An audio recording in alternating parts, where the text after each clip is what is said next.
RAW HM1000 pump. The kit does come with some Allen wrenches, and you got your screws that are going to mount the arm, as well as the screws to mount on the M-Lok rails down below. So very simple installation here. First, you're going to want to take that slide and you're going to slide it off onto that plastic piece I have in my right hand here. You'll notice you get everything lined up, because if you take it off without lining it up, the ball bearings can fall out, and then you're going to have to replace those ball bearings in the slide. Don't want to do that. You'll notice one end you cannot slide off of, so great option for storing that as you go ahead and install the rest of this. Go ahead and get these M-Lok screws on there. Now, the smaller screws that I'm installing are if you do not have any kind of extra ARCA rail or anything on your air gun. Now, Air Force and RAW, they do sell a gray Ops ARCA rail, which is an awesome add-on. I actually use that same gray Ops ARCA rail on my HM1000X Mini 30. Great for a bipod, love using it. And we're going to go ahead and use this. I love the fix-it sticks because you'll notice down that T-wrench, easy to use, get a little pressure on there, and then there's that black piece in there which will allow you to spin it once you get everything kind of rolling in there. But we got the M-Lok on there, all set, ready to go. Really, this is pretty much the only thing you have to install on the gun. So here you go. Got my HM1000 22 Mini, or I should say Micro. We're going to go ahead and put that on there. Notice we're going to use the first and third M-Lok slot there, and then the first and fourth hole on that piece. So we'll go ahead and screw that in there.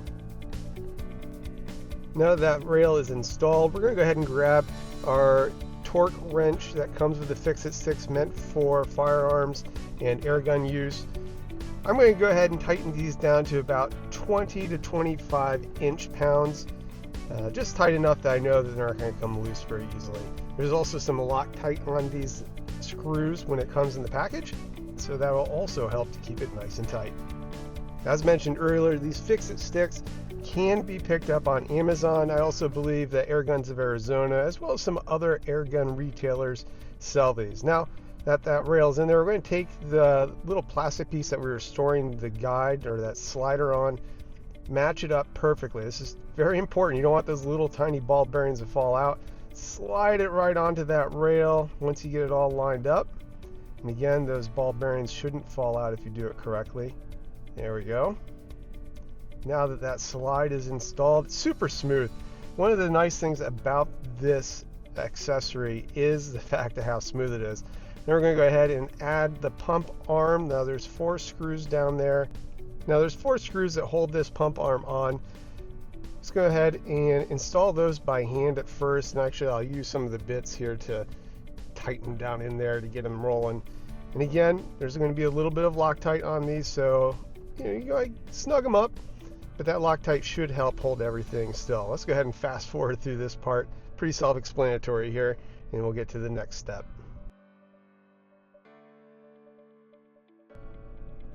All right, now that the slide has been installed, we got those 4 screws nice and tight.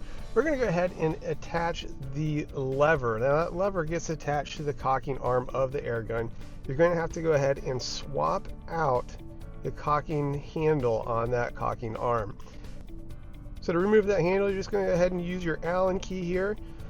Unscrew it. There's like a little set screw in there. It's not a set screw because it's not setting on anything, but it kind of inserts there. It's just a very simple mechanism.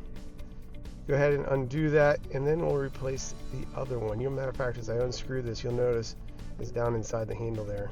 Hard to see, but you'll get the idea. Pretty easy to do. We'll take the other one. Now this goes up inside of the handle of that cocking arm for the slide, and then into the cocking arm itself. So you're going to go ahead and screw that in there, hand tighten it, just like so. Very easy to do. And then you'll notice there is a bolt on the bottom that's going to get inside there. Now those 2 spacers, those spacers are to help you if you have an ARCA rail. Since I do not have an ARCA rail, I do not need that.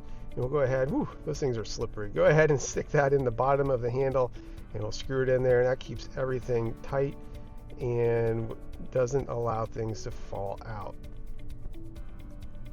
Super simple installation. I mean, that's pretty much it right there in a nutshell.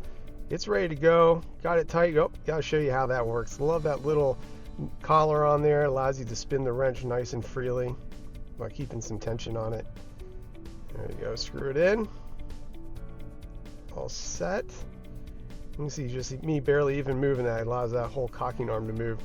And we will go ahead and do about 20 to 25 inch-pounds again, just to kind of make sure it's all set in there. No big deal. Nice and easy. And I love that tool for that purpose. It's also good for scope rings as well. And you can buy that tool by itself. You don't need to get the whole set.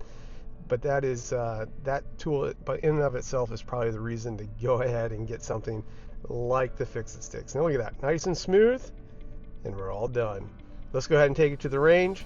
Try some shooting offhand at these silhouette targets by RX Target Systems.